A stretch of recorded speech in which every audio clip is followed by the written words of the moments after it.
पाकिस्तान का बेहतरीन स्नाइपर, दुनिया में अपनी काबिलियत का लोहा मनवाने वाला, दूर मार निशाने में सबको पीछे छोड़ने वाला, पाकिस्तान के दुश्मनों को तिगनी का नाच नचाने वाला, पाकिस्तान आर्मी की शान, दुश्मन के लिए दहशत की अलामत, शानी जी राजू, और दुश्मन के लिए मौत का दूसरा नाम SS, पाकिस्तान के सबसे मशहूर एक्शन नॉवल का दूसरा हिस्सा। रियाज आकिब कोहलर के कलम से निकला एक और शाहकार।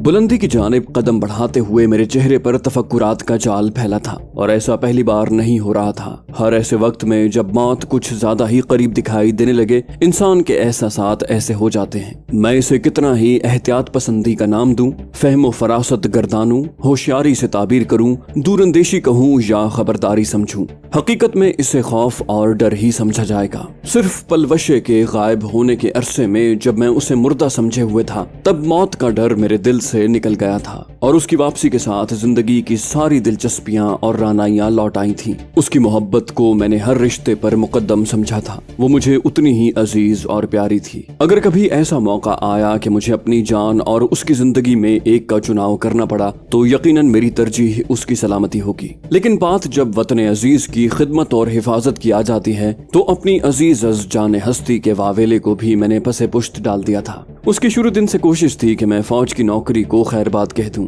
उसकी हर ख्वाहिश को पूरा करना अपनी पहली तरजीह जानने के बावजूद मैंने इस दरखास्त को दरखौर एतना नहीं जाना था, बल्कि एक बार तो उसके तकरार करने पर अच्छी खासी डांट पिला दी थी। 2 दिन वो इतनी खफा रही कि रोमा के कमरे में डेरा लगा लिया था। इशा की नमाज पढ़कर लौटता तो रोमा का कमरा बंद मिलता। तीसरे दिन रोमा के मिन्नत समाजत करने पर वो हठ धर्म राजी हुई थी। अलबत्ता ये उसे अच्छी तरह मालूम हो गया था कि नौकरी छोड़ देने का मशवरा या दरखास्त मैं कभी नहीं मानूंगा, और ये हाल सिर्फ मेरा नहीं, हर फौजी का होता है। हम भी आम इंसान होते हैं, हमारी भी ख्वाहिशात, अरमान, आरजुएं और तमन्नाएं होती हैं। कहते हैं वतन की हवाओं का मुकाबला और घर के माहौल का नेमुल बदल अल्लाह पाक की असल जन्नत के अलावा कोई नहीं हो सकता। बकौल शायर, कोई बहिश्त का पूछे तो कह सकूं हंसकर कि वो भी खूब जगह है हमारे घर की तरह। मेरा भी दिल चाहता है कि दिन भर काम के बाद शाम को घर लौटकर अपने बेटे अब्दुल्लाह की किलकारियां सुनूं, चूल्हे पर बैठी रोमा को कनखियों से खुद को ताड़ता देखूं, और जब चोरी पकड़ लूं तो उसकी हया आलूद मुस्कुराहट से मुस्तफीद हूं जो उसके सुर्खो सफेद चेहरे को गुलाबी कर देती है। पलवशा की अटकेलियों से महजूज हूं,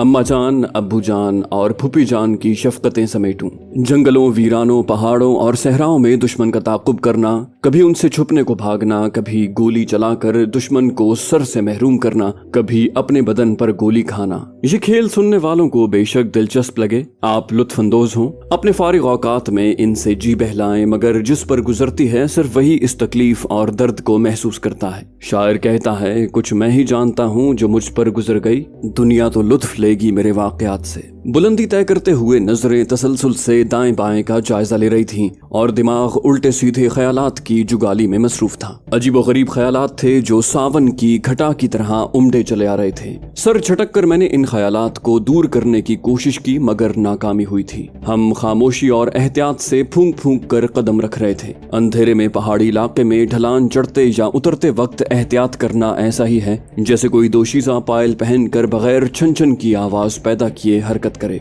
बकौल शायर, पायल में गीत हैं छम छम के, तू लाख चलेरी गोरी थम थम के। ये ख्याल काफी शर्मिंदा करने वाला था, और सरदार को शर्मिंदा करने का मौका हाथ से जाने देना कहाँ की अक्लमंदी थी। एक कंकर उसकी हरकत से लुढ़कता हुआ नशेब के सफर पर रवाना हुआ। वो फौरन दुबक कर बैठ गया। पास बैठे हुए मैंने सरगोशी की, खान साहब, इस वक्त तुम्हारी हालत पाजे पहनकर घर वालों से चोरी छुपे महबूब से मुलाकात को जाने वाली दोशीज़ा किसी है। वो भड़क उठा, ऐसे की तैसी इन सालों की। मैंने फौरन बाजू पकड़कर उसे खींच लिया। खान साहब, मैं भी तुम्हारे साथ हूँ। उसने मुंह बनाया, फिर बकवास ना करो। आखिरी तारीखों के चांद ने तुलू होकर अंधेरे के खिलाफ ऐलान बगावत कर दिया था। मुसलसल तारीकी में रहने की वजह से हमारी आंखों को चांद की रोशनी से बहुत तकवीत मिली थी। चंद गज दूर झाड़ियों की जानिब इशारा करते हुए मैंने मौजू तब्दील किया। अपने झोले इन झाड़ियों में छुपा देते हैं। झाड़ियों का सिलसिला नशेब तक चला गया था। वो बोला ठीक है, और झुके झुके उन झाड़ियों की तरफ बढ़ गया। मैं इमारत के हजूले की तरफ मुतवज्जे हो गया था। कोशिश के बावजूद कोई हरकत दिखाई नहीं दे रही थी। अगर वो दहशतगर्दों का ठिकाना होता तब भी पहरेदार ने मोर्चे में होना था। जो दिन की रोशनी में नजर न आता तो उस अंधेरे में क्या दिखाई देता। लम्हा भर इमारत का जायजा लेने के बाद मैं भी झाड़ी की तरफ बढ़ गया। रेंज मास्टर का झोला उतार कर मैंने साइलेंसर लगा पिस्टल हाथ में पकड़ लिया था। वहां से आगे मजीद एहतियात लाजमी हो गई थी। सरदार ने भी ड्रैगनऑफ तैयार हालत में पकड़ ली थी। अलबत्ता मेरे बताए बगैर वो जानता था कि फायर करने का पहला हक मेरा था, और उसकी वजह मेरा अच्छा फायरर होने की बजाय मेरे पास साइलेंसर लगे बरेटा का होना था। पिस्तौल उसके पास भी मौजूद था, मगर उस पर साइलेंसर नहीं लगा हुआ था। सरदार से नाइट विजन लेकर मैंने तस्मों की मदद से आंखों पर बांध ली। हम इमारत से 50 कदम दूर थे जब अचानक खामोशी का पर्दा चाक करते हुए भयानक आवाजें बुलंद हुई। बड़ी जिसामत के 3 कुत्तों ने नमूदार होकर हमारा रास्ता रोक लिया था। सरदार ने सुर्रत से कहा, गोली न चलाना। उसके मशवरे के बगैर भी मेरा ऐसा करने का कोई इरादा नहीं था, क्योंकि गोली लगने पर कुत्ते अगर एकदम खामोश हो जाते या च्याऊ च्याऊ शुरू कर देते तो दुश्मन का गुमान यकीन में बदल जाता। इसके बरक्स होने की सूरत में वो जायजा लेने पर इक्तिफा करता, क्योंकि कुत्तों के भौंकने में सिर्फ इंसानों की आमद वजह नहीं है। कुत्ते दूसरे कुत्तों या गीदड़ लोमड़ वगैरह की आमद पर भी आसमान सर पर उठा लेते हैं। कुत्ते एक मखसूस फासले से आगे नहीं बढ़े थे, वरना मजबूरन मुझे गोली चलाना पड़ती। हम सुर्रत का मुजाहिरा करते हुए एक दरख्त के नीचे हो गए थे। अब दुश्मन के रद्द अमल का इंतजार था। कुत्ते बराबर भौंक रहे थे। अचानक दरवाजे की जानिब से सहमी हुई निस्वानी आवाज उभरी। कौन है? आवाज की खनक और तरन्नुम जाहिर कर रहा था कि नौजवान लड़की है। हम खामोश रहे। अलबत्ता ये अंदाजा जरूर हो गया था कि वो दहशतगर्दों का ठिकाना नहीं था। मालिकन की आवाज सुनकर कुत्तों के भौंकने की रफ्तार ज्यादा हो गई थी। 3-4 मिनट बाद मोर्चे के मोखे से टॉर्च की रोशनी चमकी, लेकिन हम दोनों दरख्त के तने के साथ दुबके हुए थे। लम्हे भर बाद दोबारा आवाज आई। वो कुत्तों को डांट कर खामोश करवा रही थी। शायद हमें देखने में नाकाम रही थी। मालिकन के डांटने और 2-3 बार पत्थर मारने से कुत्ते दरवाजे की तरफ सिमट गए थे।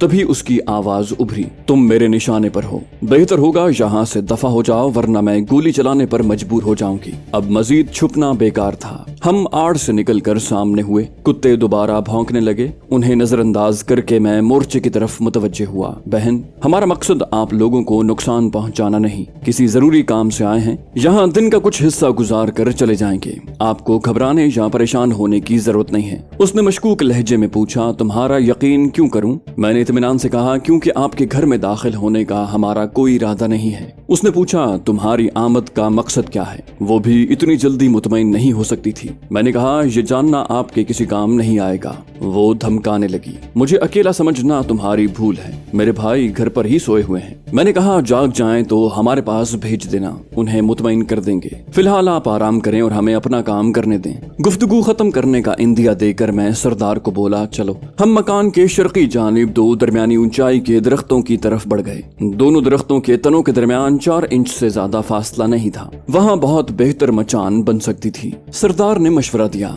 मचान की बजाय बेली हाइड पोजीशन क्यों न बनाएं? ये पोजीशन किसी दरख्त, पत्थर या किसी भी दस्तयाब चीज के नीचे बनाई जा सकती है, जो ओवरहेड हिफाजत मुहैया करती है और दुश्मन के बराह रास्त या बिलवास्ता फायर से स्नाइपर बचा रहता है। अलबत्ता इसमें मेहनत ज्यादा करनी पड़ती है और खुदाई वगैरह के लिए औजार की जरूरत भी पड़ती है। यकीनन उसका इरादा घर वालों से बेलचे, कुदाल वगैरह मांगने का था। मैंने नफी में सर हिलाया, दिखाओ कम हो जाएगा और रेंज मास्टर का साइलेंसर हमारे पास मौजूद है, इसलिए फिक्र न करो, मचान पर हमारे देखे जाने का इम्कान बहुत कम है। वो मुत्तफिक हुआ, सामान ले आऊं? मैं उसके साथ हो लिया, इकट्ठे चलते हैं। मकान हमसे 30-40 गज शुमाल की तरफ पड़ रहा था। ऊपर चढ़ते हुए हम मकान के पास जाकर उस तरफ मुड़े थे। उन दरख्तों के पास पहुंचने के लिए मकान के पास से गुजरना जरूरी था। कुत्तों ने हमें देखकर एक बार फिर अपनी मौजूदगी का इजहार करना जरूरी समझा। अलबत्ता अब उनके भौंकने में पहले जैसी शिद्दत नहीं थी। सामान लाने में हमें आध घंटा लग गया था। छोटे दस्ते की तेज फल वाली कुल्हाड़ी मेरी जानिब बढ़ाते हुए सरदार इत्मीनान से बोला, राजे साहब बिस्मिल्लाह पढ़ो। मैंने कहा, तुम भी तशरीफ ले आओ हुजूर। मैं मैं नजदीकी झाड़ियों की तरफ बढ़ गया। घंटा आध लगाकर मैंने कई मजबूत शाखें काट डाली। सरदार इन शाखों को दरख्त के नीचे ढेर करता रहा। मचान बनाने के कई तरीके हैं और इसका इन्हिसार दस्तयाब वसाइल, दरख्त की किस्म और दरकार वक्त पर होता है। अगर लकड़ी के फट्टे, रस्सियां वगैरह मुयस्सर हों तो मचान को आरामदेह बनाया जा सकता है। मचान की तैयारी में दरख्त के चुनाव की बहुत अहमियत होती है। दरख्त अकेला और नुमाया न हो, दरख्तों के झुंड से बाहर न हो, कांटेदार न हो, उस पर परिंदों के घोंसले न हो, कीड़े मकोड़े न हो, उस पर चढ़ना उतरना आसान हो, पत्तों से भरपूर शाखें हो, शाखें इतनी मजबूत हों कि स्नाइपर जोड़ी का वजन सहार सके। लेकिन ये सिर्फ पढ़ने सुनने की हद तक है। अमली जिंदगी में बहुत सारी बातें नजरअंदाज करनी पड़ती हैं। जरूरी नहीं कि हर जगह इन खुसूसियात के हामिल दरख्त मुयस्सर हों। उमूमन स्नाइपर के पास इंतखाब का चुनाव नहीं होता। ऐसे हालात में खतरा मोल लेना मजबूरी बन जाता है और एक स्नाइपर की जिंदगी खतरात की अमली तफसीर होती है। उस वक्त भी हमें सबसे बेहतर वही 2 दरख्त लगे थे। अलबत्ता हमारी खुशकिस्मती कि वो बिल्कुल अकेले और नुमाया नहीं थे, दोनों घने भी थे।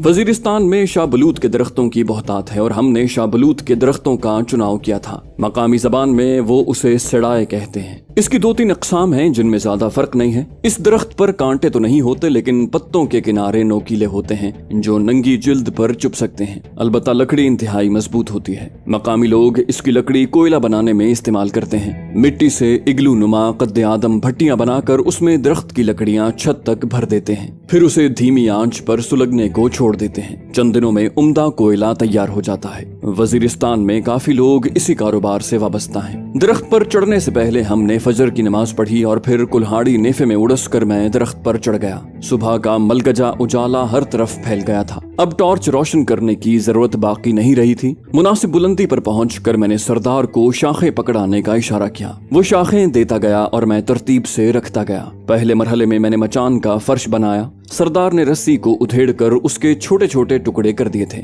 मैं शाखों को महारत से बांधने लगा। तुलुए आफ्ताब तक हमने मचान तैयार कर लिया था। मजीद थोड़ा वक्त लगाकर हमने मचान के छुपाव और तलबीस की जरूरियात को पूरा किया और सारा सामान मचान पर मुंतकिल कर दिया। फारिग होकर मैं कंट्रोल से राब्ता करने लगा। कैप्टन हफीज को अपनी जगह के बारे में बताकर आगे का लाहे अमल पूछा। वो बोले, हम सुबह 3 बजे बाजार जाएंगे, तब मुलाकात होगी। तुमसे बातचीत को 13 दोस्त आ रहे हैं, लिसनिंग पर रहना, आउट। मतलब यही था कि वो आने वाली सुबह 3 बजे निकलेंगे और मैं चैनल 13 पर मजीद अहकामात का मुंतजिर रहूं। हम मुंतजिर हैं कहकर मैंने राब्ता मुनक़ता कर दिया। सरदार ने पेट पर हाथ फेरा। यार भूख लगी है। मैंने चनों से बने हुए मखसूस बिस्किट निकाल कर दरमियान में रख लिए। खान साहब, बिस्किट पर ही गुजारा करना पड़ेगा। सरदार मुंह बनाकर बिस्किट चबाने लगा। इन बिस्किटों से भूख तो मिट जाती है, मगर गंदुम की रोटी और सालन का बदल ये नहीं हो सकते। और बदकिस्मती से स्नाइपर का मकसद की खातिर उठने वाला पहला कदम उसके पेट पर पड़ता है। उसे बेदिली से बिस्किट चबाते देखकर मैंने चोट की।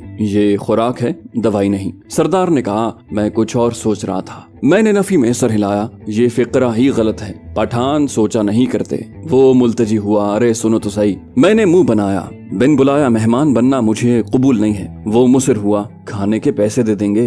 मैंने कहा, घर में सिर्फ औरतें हैं जो इतनी आसानी से हम पर एतबार नहीं करेंगी। वो बोला, दरवाजे पर दस्तक देंगे, कोई रद्द अमल मिला तो बेहतर, वरना चनों के बिस्किट तो कहीं नहीं गए। मैंने फलसफा झाड़ा, जो बिस्किट बेइज्जत होकर खाने हैं उन्हें इज्जत से चबा लो। उसने बेपरवाही से कंधे उचकाए। बेइज्जती इज्जत वालों की होती है। मैंने चोट की, बिल्कुल सही कहा, लेकिन मैं भी तुम्हारे साथ हूँ। सरदार हंसा। हाँ, तुम्हारी बात कर रहा था, क्योंकि इस काम के लिए मैं तुम्हें भिजवाने लगा हूँ। मैं इत्मीनान से बोला, स्नाइपर कोर्स की किसी भी किताब में खाना मांगने की जिम्मेदारी शूटर के नातवां कंधों पर नहीं डाली गई। वो बोला, कुछ बातें स्पॉटर की सवाबदीद पर छोड़ दी जाती हैं। मैंने ताना कसा। तुम मांगने को जापान तक चले गए और एक लड़की का हाथ मांग लाए, तो यहाँ भी गैरत कर लो थोड़ी। सरदार ने तंजिया कह कहा उछाला। वाह, छलनी कूजे को कह रही है कि तुम में 2 सुराख हैं, जिसकी आवारगियों की दास्तान अमेरिका से अफगानिस्तान, कश्मीर से वजीरिस्तान और भारत से बरतानिया तक फैली है। वो एक शरीफ पठान पर तानाजनी कर रहा है। मैं हक्का बक्का होता हुआ बोला,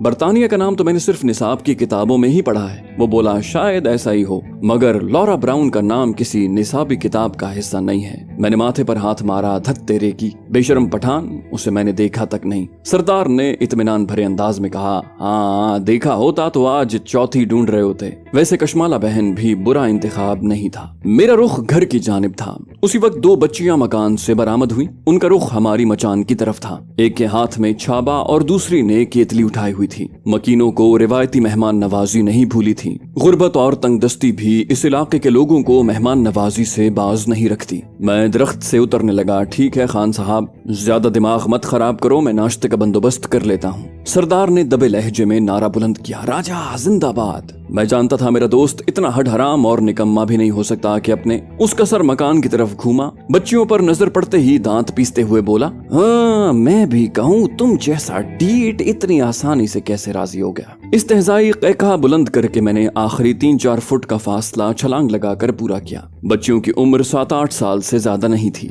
नीली आंखें और मासूम चेहरों पर हल्का सा खौफ उन्हें मजीद प्यारा बना रहा था। मैंने छाबा और केतली लेकर उनके सर पर हाथ फेरा। अरे ये तो बहुत प्यारी बेटियां हैं। मेरे मुशफिकाना रवैये से उनके चेहरों पर छाया खौफ दूर हो गया था। एक बच्ची हिम्मत करते हुए मुस्तफसिर हुई, कुछ और चाहिए? मैंने कहा फिलहाल तो कुछ नहीं। उनके गाल चूमकर मैंने दोनों के हाथ पर दरमियानी मालियत का एक नोट रख दिया। वो खुशी से उछलती कूदती घर को भाग गई थी। मैं बर्तन उठाकर दरख्त पर चढ़ने लगा। थोड़ी देर बाद हम पराठों से इंसाफ कर रहे थे। खुशबू और लज्जत बता रही थी कि पराठे देसी घी के हैं। छाबे में झाड़ू फेर कर सरदार ने पकाने वाली को दुआ दी, अल्लाह पाक हमारी बहन को खुश रखे। आमीन कहकर मैं इत्मीनान से लंबा पड़ गया। मैंने कहा नाश्ता मैं ले आया था, अब पहरेदारी की जिम्मेदारी तुम संभालो। सरदार ने चोट की, तुमसे भलाई की उम्मीद करना सांड से दूध मिलने के मुतरादिफ है। मैंने उसके वावेले पर कान धरे बगैर आंखें बंद कर ली कि ऐसी फजूल बातें जवाब की मुतकाजी नहीं होती। स्नाइपर के सख्त जान होने का ये मतलब भी नहीं कि वो थकते नहीं हैं या उनके जिस्म आराम के तलबगार नहीं होते। उनमें बस आम अफराद से बर्दाश्त का मादा ज्यादा होता है और थकन को वो अपने आसाब पर मुसल्लत नहीं करते। मेरी आंख बातों की आवाज से खुली। दोनों बच्चियां दोपहर का खाना लाई थीं। सरदार मचान से नीचे जाकर उनसे गपशप कर रहा था। सुबह की निस्बत बच्चियां ज्यादा पुरएतमाद नजर आ रही थीं और चहक चहक कर सरदार की बातों का जवाब दे रही थीं। दोनों चचाजाद थीं। एक का नाम तंजीला और दूसरी का तैयबा था। तंजीला साल भर बड़ी थी। ये भी मालूम हुआ कि तंजीला की अम्मी बीमार थीं और उसका बाप और चचा कल दोपहर को उसे लमन के शहर की तरफ ले गए थे। घर में उनकी छोटी फुफ्फो, दादी और तैयबा की माँ मौजूद थी। वहाँ बहुत से लोगों ने ऐसी जगह भी घर बनाए हुए हैं जहाँ आमद-ओ-रफ्त निहायत मुश्किल है और इन लोगों का सबसे बड़ा मसला किसी मरीज को डॉक्टर तक ले जाने का होता है। छोटी मोटी बीमारियों को तो ये लोग खातिर में ही नहीं लाते, अलबत्ता बड़ी बीमारियां या हामिला औरत का केस बिगड़ जाने की सूरत में बेचारे मर्दों को बहुत परेशानी उठाना पड़ती है। बच्चियों को रुखसत करते वक्त सरदार ने चंद दरमियानी मालियत के नोट उन्हें पकड़ा दिए थे। गुलबदीन के लश्करियों की जेबों से हमें काफी रकम हाथ आई थी। सरदार खाने के बर्तनों के साथ ऊपर आ गया। कद्दू का सालन जिसमें खुश्क गोश्त के टुकड़े शामिल थे।